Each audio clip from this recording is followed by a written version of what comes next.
Mulshi pattern मध्ये मी जे बोंबलून सांगत होतो ना, शेती इकायची नसते, शेती राखायची असते, शेती इकू नका बाबांनो, हे बोंबलून सांगण्याचं कारण हा रिंग रोड होता.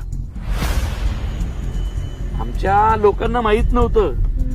आता तालुक्यामध्ये रिंग रोड आलाय पण लोकांकडे जमिनी नाही, अशी अवस्था आहे. म्हणजे 25-25 हजार रुपये गुंठ्यानी जमिनी विकल्या, त्या जमिनीचा भाव आता 10-10 लाख रुपये गुंठे चालू आहे, 15 लाख रुपये गुंठा चालू आहे. बरोबर का नाही? म्हणजे नुकसान एक्झॅक्ट. असतो आपल्याच तालुक्यातला राजकारणी, पण त्याला आपल्याच जमिनी वेगळ्या दिसायला लागतात, कारण डेव्हलपमेंट त्याला आधी कळलेली असते. मग तोच आधी येऊन घेतो आपल्या जमिनी.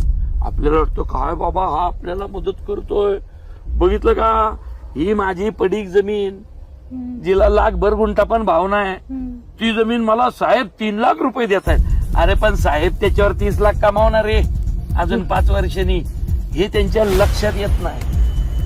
त्यामुळे कित्येक तालुक्यातल्या शेतकऱ्यांचं वाटोळं व्हायला त्या तालुक्यातले पॉलिटिशियन, राजकीय नेते कारणीभूत आहेत.